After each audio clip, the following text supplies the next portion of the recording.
The photo came through on a Tuesday afternoon, an ordinary Tuesday, the kind where I was folding laundry and thinking about what to make for dinner.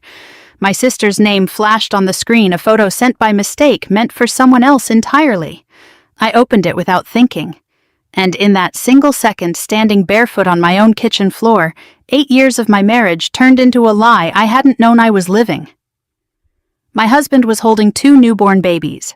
The caption underneath read, "Daddy loves you both." I didn't scream, I didn't cry. I just stood there, phone in hand, and felt something inside me go completely permanently still. My name is Nicole Young. I'm 38 years old, and for most of my adult life, I believed patience was a virtue that eventually got rewarded. I'm a forensic accountant by trade, which means I spend my days finding the small inconsistencies that people think no one will notice, a number that doesn't add up, a transaction that doesn't belong, a story that almost makes sense but doesn't quite. I built a career on trusting evidence over emotion. I just never thought I'd need those skills at home. Charles and I got married when I was 30. He was ambitious, funny, the kind of man who filled a room without trying. He co-owned a logistics company that was just starting to take off, and I loved watching him build something from nothing. We used to talk about the family we'd have, how many kids, what we'd name them, whether we'd raise them in the city or move somewhere quieter. It felt inevitable. It felt like something that was simply going to happen to us the way summer follows spring. It didn't happen, not easily and not for a long time. We tried for 2 years before we even sought help. Then came the appointments, the tests, the terminology that started to feel like a second language. IUIIVF, hormone injections that left bruises on my stomach. I hid under looser shirts. We lost 3 pregnancies before they ever became anything more than a heartbeat on a screen. Each one, a private grief I carried mostly alone because Charles always seemed to recover faster than I did. I used to lie awake at night doing the math in my head. The way I did with client files. Where did this go wrong? What did I miss? What could I have done differently? I blamed my body. I blamed stress, my job, the wine I'd had one night before I knew I was pregnant the first time. I blamed everything except the truth, because the truth wasn't something I had access to yet. Through all of it, Charles held my hand in waiting rooms and told me the same thing over and over, like a promise he needed to keep saying out loud to make it real. We'll get through this together. I believed him. I believed him the way you believe the sun will rise, without evidence, without question, simply because the alternative was unthinkable.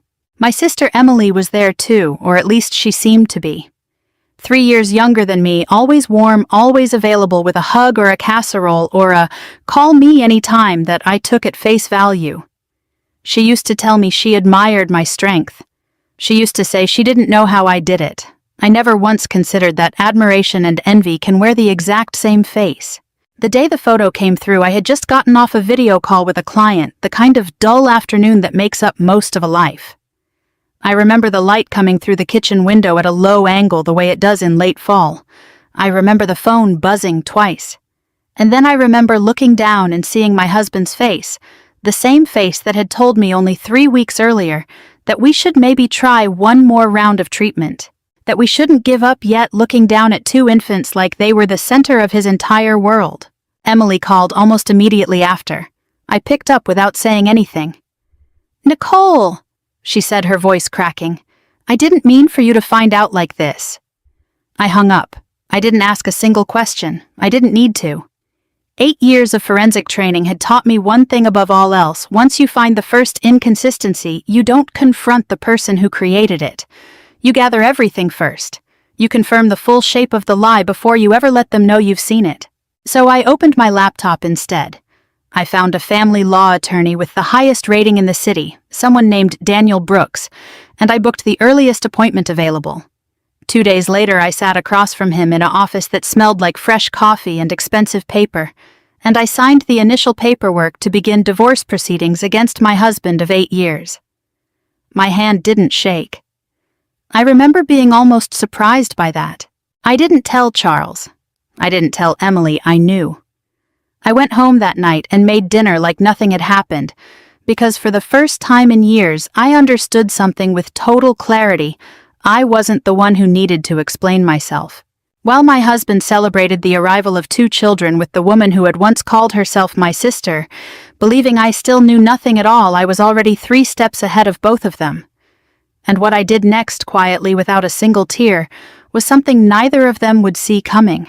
The morning after I signed the paperwork, I woke up before sunrise and did something I hadn't done in months. I made coffee for 1 person instead of 2, and I didn't feel a single ounce of guilt about it. Charles had texted the night before some casual message about a work trip that would keep him out of town for a few days. I read it twice. Then I got to work. If there's one thing my career taught me, it's that people who are confident they'll never get caught leave the messiest trails. They stop being careful because they've convinced themselves they don't need to be. Charles had spent 8 years building a reputation as a devoted husband, struggling through infertility right alongside me. That story required maintenance, and people who are busy maintaining one story rarely notice they're leaving evidence of another. I started with the credit card statements. We'd always kept mostly separate accounts, a decision that had felt practical at the time and now felt almost prophetic.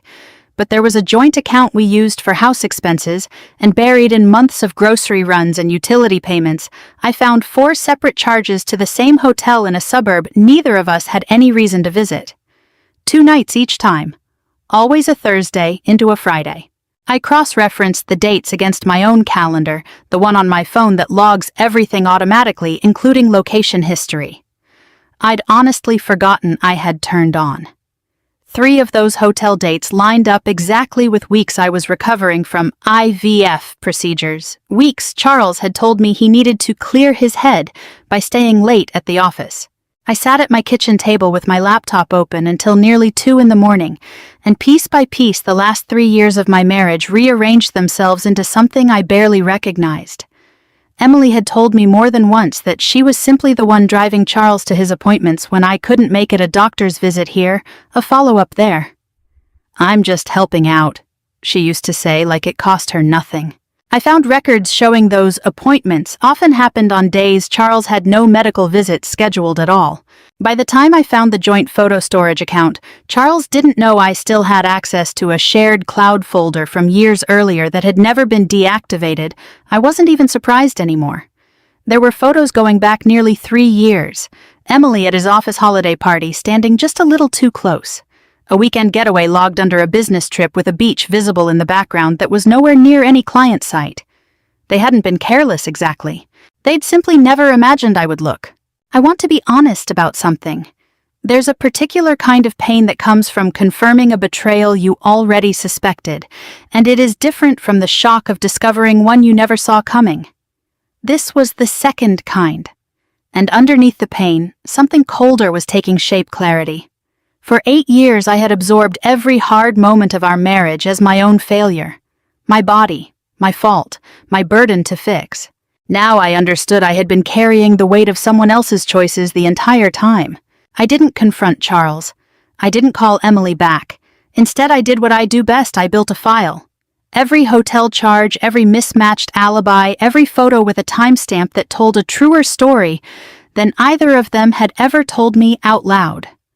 I organized it the way I would organize evidence for a client, methodically, without commentary, because the facts didn't need my anger attached to them. They spoke clearly enough on their own. I sent the entire file to Daniel Brooks 2 days later. He read through it in front of me during our second meeting, his expression unreadable in the practiced way of someone who has seen every version of heartbreak a marriage can produce. When he finally looked up, he simply said, "This is thorough." I told him I'd had 8 years of practice noticing what other people missed. He didn't ask what I meant by that, and I didn't explain. It was 3 days after that meeting when my phone rang with a number I recognized but hadn't expected: Margaret Charles's mother. We'd always had a warm relationship, the kind built on genuine affection rather than obligation. She used to call just to check in, to ask about work, to tell me about her garden. This call felt different from the moment I answered. Her voice was thin, unsteady, in a way I'd never heard from her before. "Nicole," she said, and then nothing for a long moment, just breathing on the other end of the line. When she spoke again, she was crying, trying and failing to keep her voice even. "Please," she said, "don't tell him yet." I stood very still in my kitchen, the same kitchen where I'd seen that photo just over a week earlier. and felt the ground shift again beneath something I thought I already understood completely. "Don't tell him what Margaret?" I asked. She didn't answer the question. She just kept repeating those 4 words over and over like they were the only thing holding her together. "Don't tell him yet. Don't tell him yet." I realized, standing there, listening to my mother-in-law fall apart on the phone, that I had uncovered an affair. But somehow, impossibly, I had the growing sense that I had not yet uncovered the truth. I met Margaret 2 days later at a small coffee shop halfway between our houses, a place we'd been to a dozen times before over the years, always for easy, comfortable conversations. This time she was already seated when I arrived, hands wrapped so tightly around her cup that her knuckles had gone pale, and she didn't look up until I pulled out the chair across from her. She looked older than I remembered. Not in years, but in something heavier, the kind of tired that comes from carrying a weight for far too long without setting it down.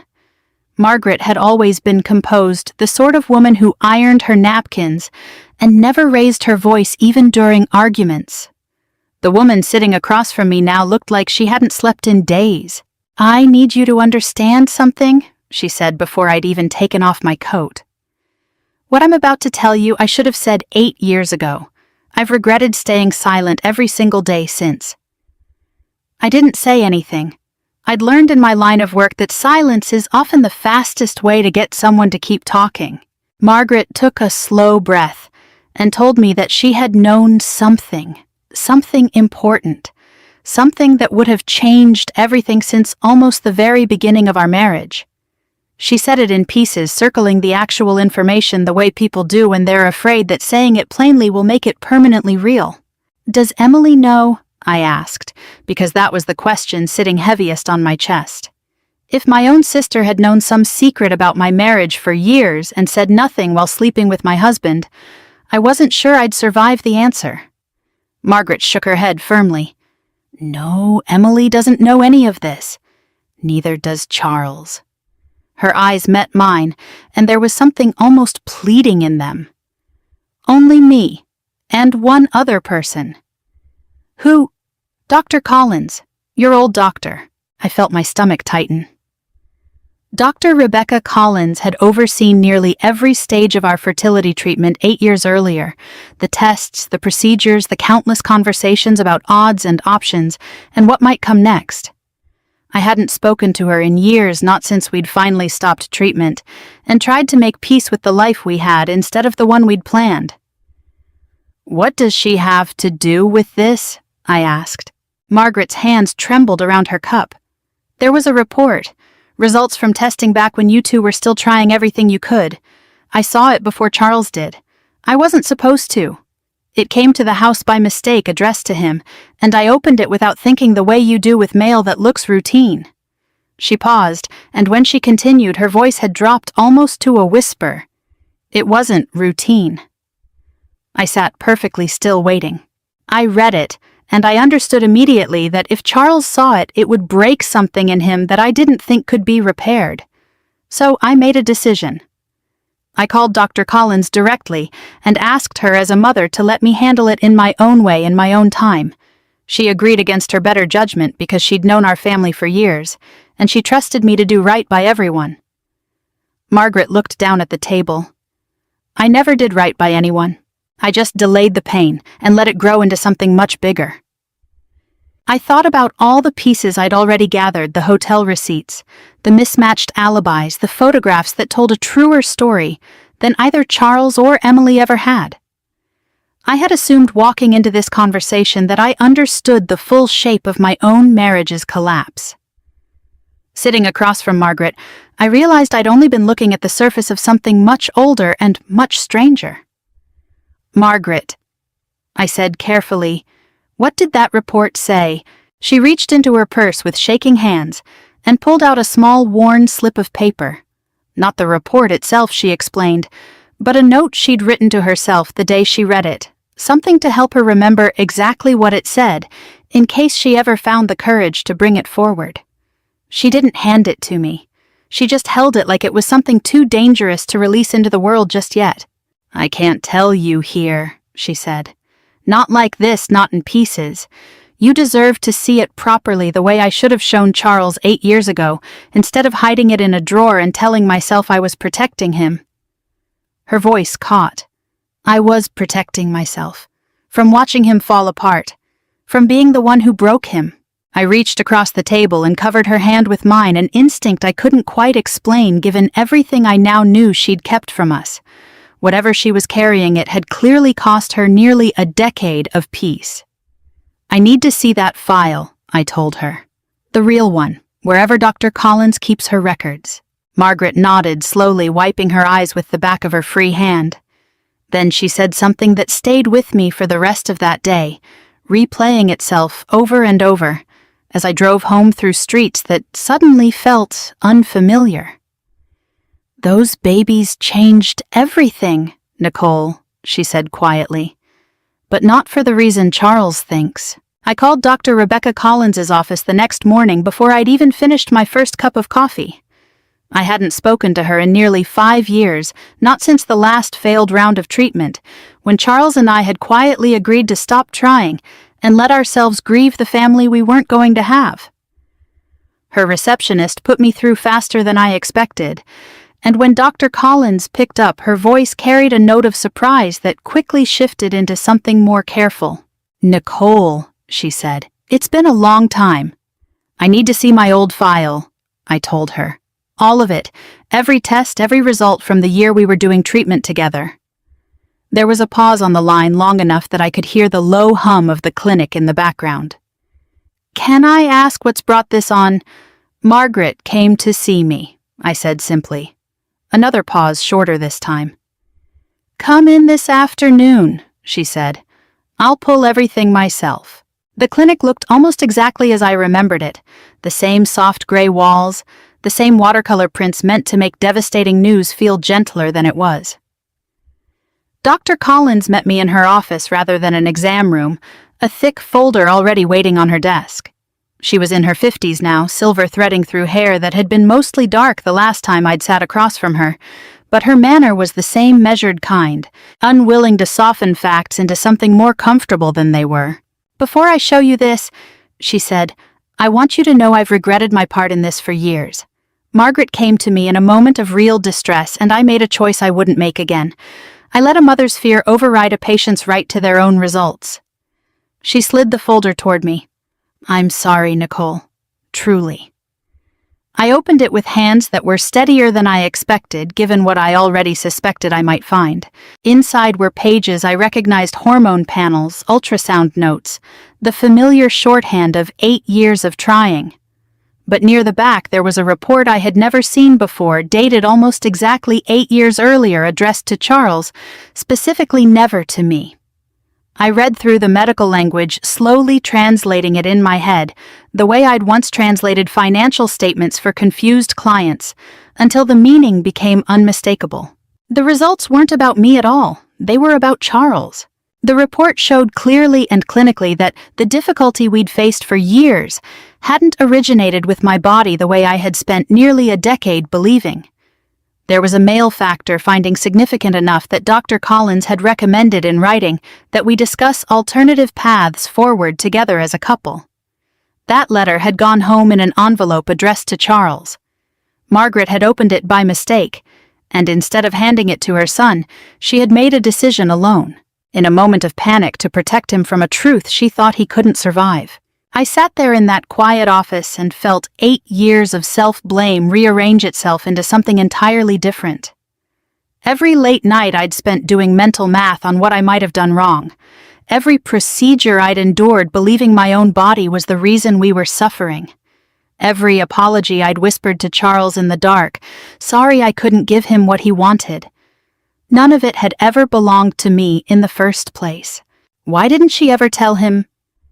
I asked, though some part of me already understood the shape of the answer. "Fear, I think," Dr. Collins said gently. Margaret loved her son fiercely, in the way some mothers do, where protecting him mattered more than the truth. She convinced herself that if he never knew, it would never have to hurt him. I don't think she considered what it would eventually cost you both. I thought about Emily then, about a photograph of Charles holding 2 newborns, a caption calling him Daddy, without hesitation, without question. If the report in front of me was accurate and I had no reason left to doubt it, then those children weren't biologically his, which meant Emily either didn't know the truth herself or she knew something even more complicated than an affair. I didn't say any of this out loud.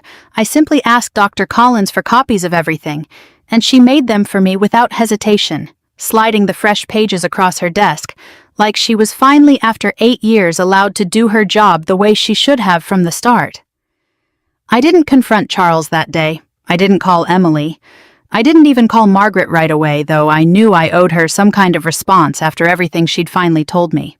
Instead, I drove home and sat in my car in the driveway for a long time, the folder resting on the passenger seat beside me, and I thought about every version of my marriage I had believed in over the years. The hopeful version, the grieving version, the betrayed version I'd been living in for the past 2 weeks. None of them had been the complete truth. And now I was holding the piece that changed the meaning of everything else. When I finally called Margaret that evening, my voice was calm, in a way that seemed to surprise her. "I have the file," I told her. "I know what it says." She was quiet for a long moment on the other end of the line, and when she finally spoke, there was something like relief threaded through her exhaustion, as if a burden she'd carried alone for 8 years had finally partially been set back down. "Now I know why your mother looked terrified," I said the moment she saw those babies for the first time. I didn't hear from Charles for almost 2 weeks after I filed the paperwork. He was staying with Emily wherever that was, playing house with 2 infants that carried a truth he didn't yet understand. I spent those 2 weeks quietly finishing what I'd started, meeting with Daniel Brooks twice more, organizing financial records, moving through the practical motions of ending a marriage while carrying a secret that would eventually end it, for reasons far different than the ones I'd originally believed. I didn't reach out to Emily. I didn't know yet what she understood about any of this, and honestly, I wasn't sure I wanted to know. Some betrayals are simple enough to survive through sheer anger. This one had roots I was still trying to fully understand myself. It was Margaret who called me on a Thursday evening, her voice tight with something between dread and urgency. "Charles is coming home," she said. "Tonight. He wants me to meet the babies properly." A pause. "He's bringing Emily." I understood immediately what she meant and what it would take from her. "Margaret, you don't have to do anything you're not ready for." "I've hidden this for 8 years, Nicole," she said quietly. "I think it's time I stopped." I wasn't there when it happened, but Margaret told me everything afterward in enough detail that I could see it clearly in my mind, almost as if I'd been standing in the doorway myself. Charles arrived first, letting himself in with the same easy confidence he carried into every room he'd ever entered, the confidence of a man who has never once questioned whether he deserved good things.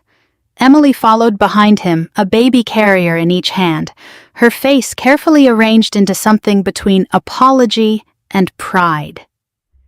Margaret told me later that Emily looked exhausted in the particular way new mothers do, but also lit up from somewhere underneath the exhaustion, the way people look when they believe they've finally gotten something they'd wanted for a long time.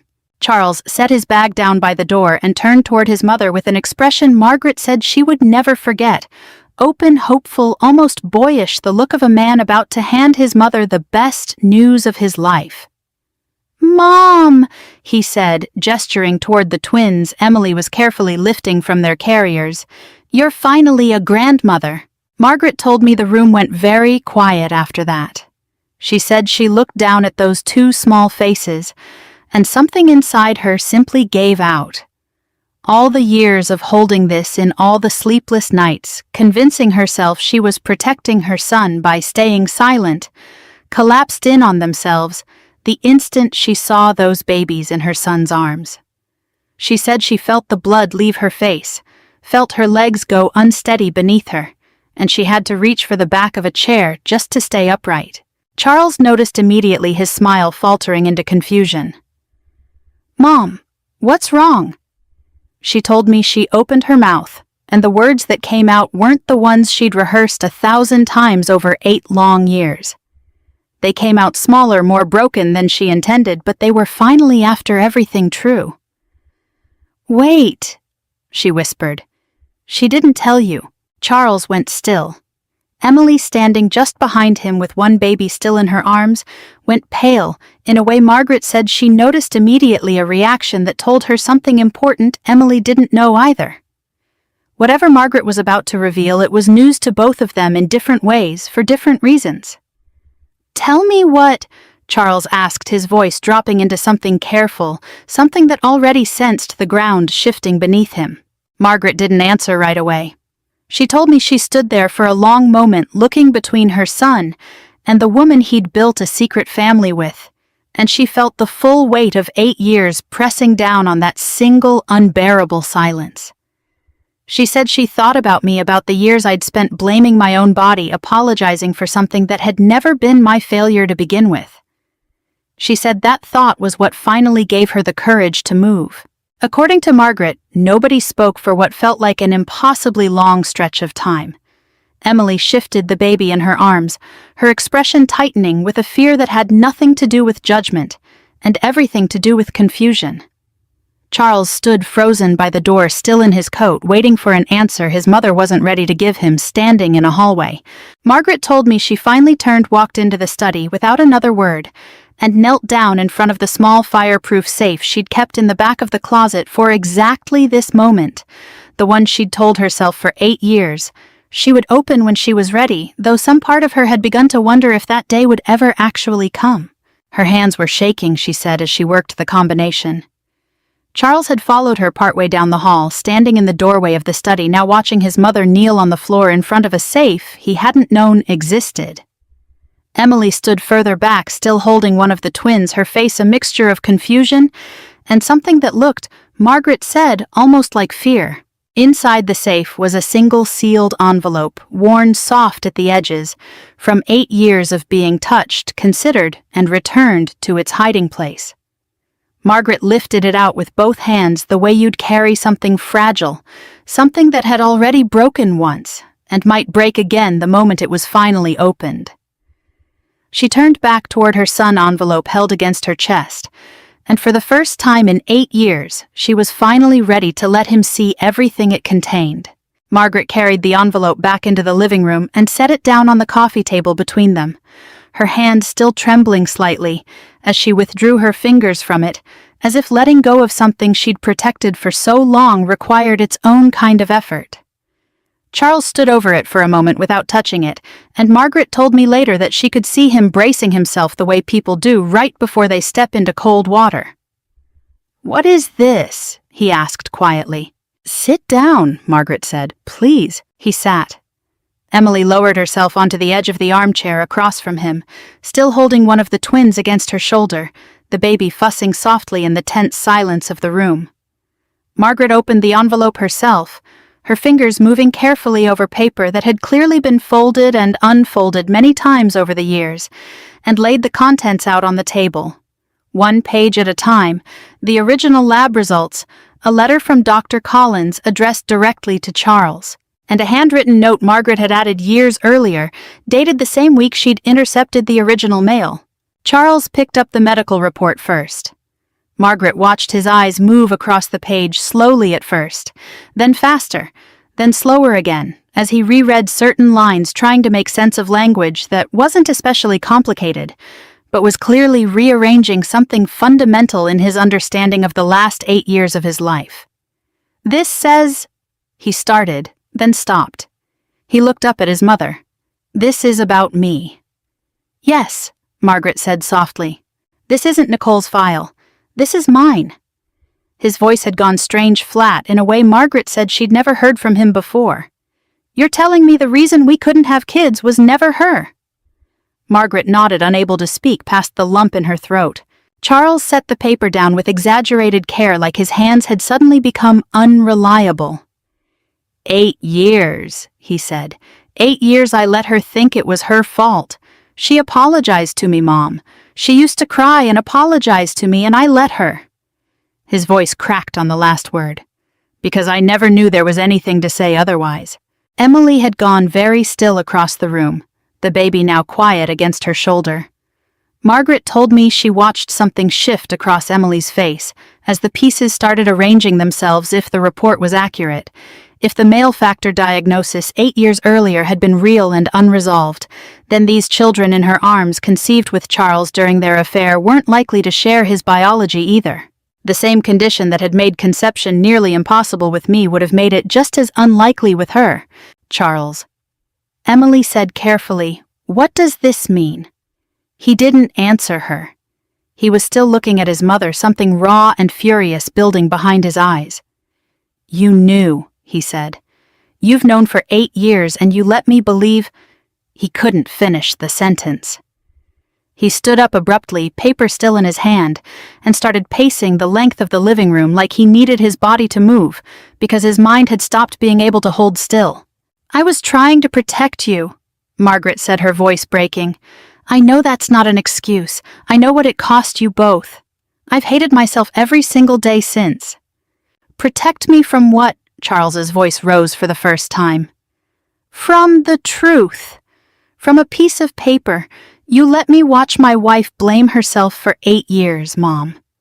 You let me watch her go through procedures, through losses, through everything, thinking it was her body failing us when the whole time—" He stopped pressing the heel of his hand against his forehead, like he was trying to physically hold his thoughts together.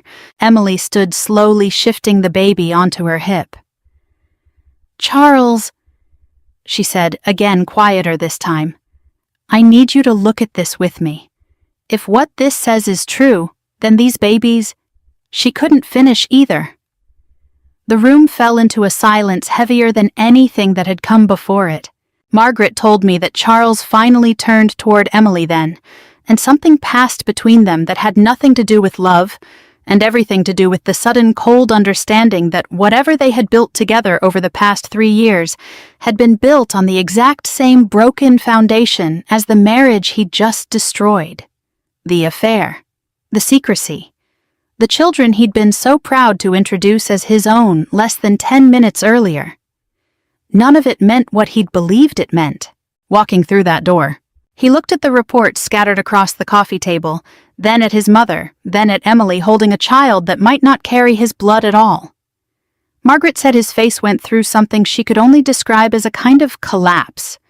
Not physical, but internal, like watching a building come down from the inside, while the outer walls somehow remained standing. "I need to see Nicole," he said finally, his voice hollow. "I need to talk to her. Charles." Margaret started, "Maybe you should sit with this first. Give yourself some—" But he was already moving, grabbing his keys off the entry table, pulling the front door open before anyone could stop him. Margaret said she called after him once, his name catching in her throat, but he didn't turn around. She stood in the doorway and watched his car pull out of the driveway too fast, tail lights disappearing down the street into the dark. What Charles didn't know yet, driving toward my house with 8 years of buried truth cracking open behind him, was that some doors, once they've closed all the way, don't open again, just because someone finally understands why they should have stayed shut. Charles showed up at my house a little after 9 that night. I watched his headlights sweep across the living room wall before I even heard the car door, and I knew with a strange kind of calm exactly what this visit was about. I didn't rush to the door. I finished folding the towel I was holding, set it down on the counter, and walked over at my own pace. He looked different standing on my porch than he had in 8 years of marriage, undone in a way I'd never seen from him, his collar askew, his eyes red-rimmed like a man who'd been crying in his car for the length of the drive over. He was still holding the medical report, creased now from being gripped too tightly. "You knew," he said before I'd even opened the door fully. "Nicole, you knew, didn't you, about the report about—" He held it up like evidence, like he needed me to confirm something he already understood was true. "I found out 2 weeks ago," I said. "The same way I found out about Emily, by accident." He flinched at her name. "Nicole, I swear to you I had no idea any of this." "I know," I said, and I meant it. That was the strange part. Standing there on my own porch, looking at the wreckage of a man who had just learned that 8 years of guilt he'd let me carry alone had never belonged to me, I felt something closer to sorrow for him than anger. Not enough sorrow to change what I'd already decided. just enough to remember that he too had been living inside a lie someone else constructed, even if he'd built plenty of his own lies on top of it. "Can I come in?"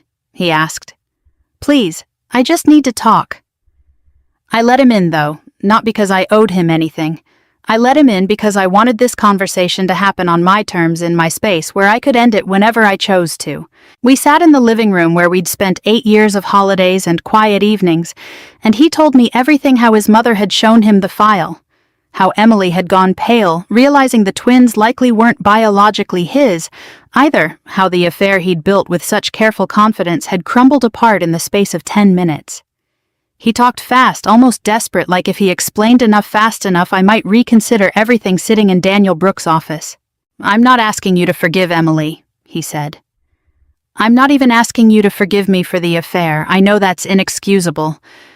But Nicole, if I'd known, if my mother had just told me the truth 8 years ago, none of this would have happened. You have to see that this started with a lie that wasn't mine." I let him finish. I'd learned across 8 years of marriage and a career built on separating fact from noise that people almost always reveal more when you let them talk themselves all the way to the end.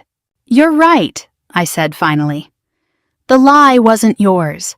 Your mother made a choice she shouldn't have made, and she's going to carry that for the rest of her life, and honestly, Charles, I think she already understands that better than either of us could tell her."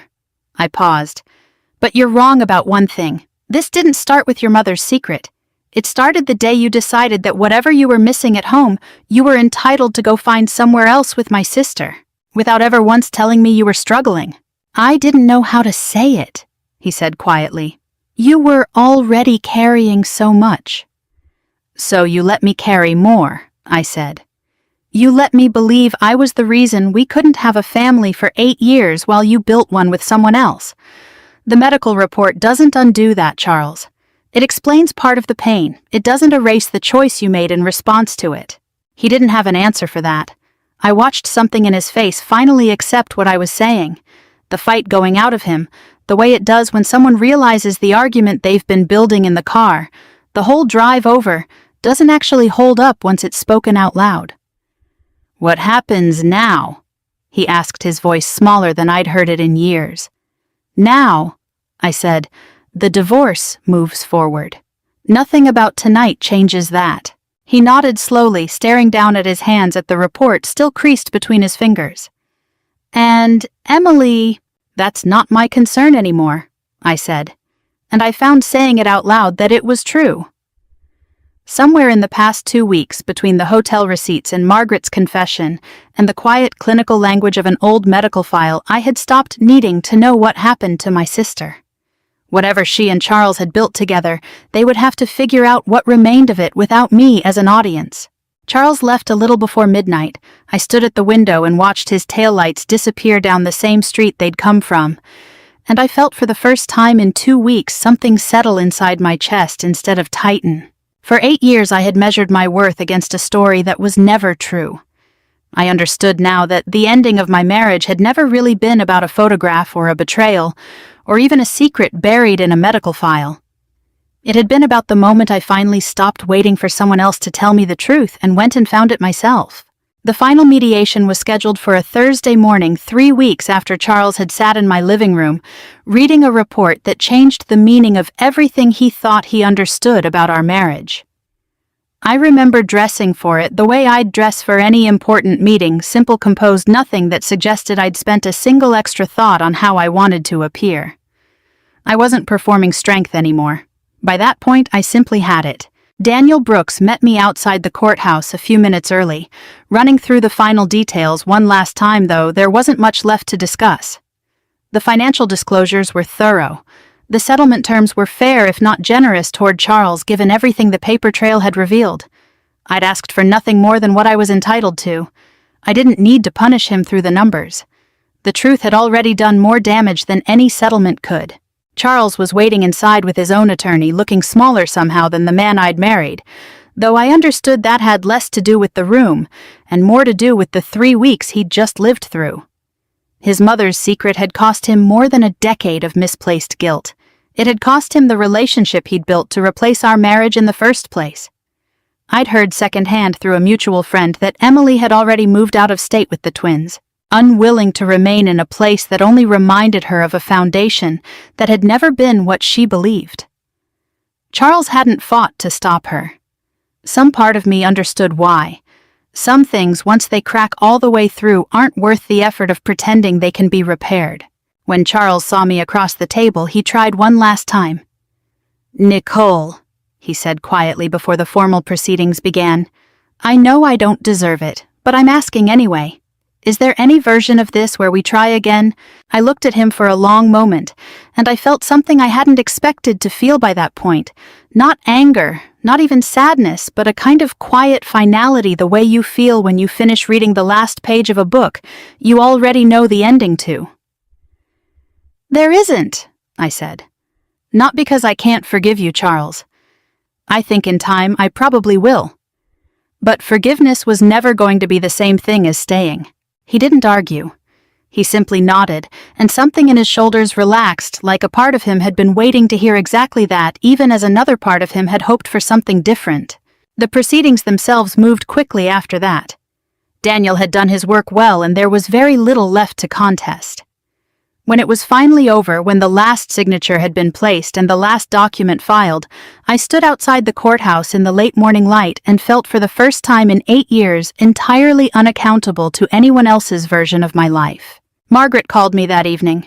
She didn't ask for forgiveness outright. I think she understood better than most that forgiveness isn't something you can request and receive on the same day. She simply told me she was proud of how I'd handled everything, and that she hoped someday we might still find a way to know each other, even without Charles standing between us.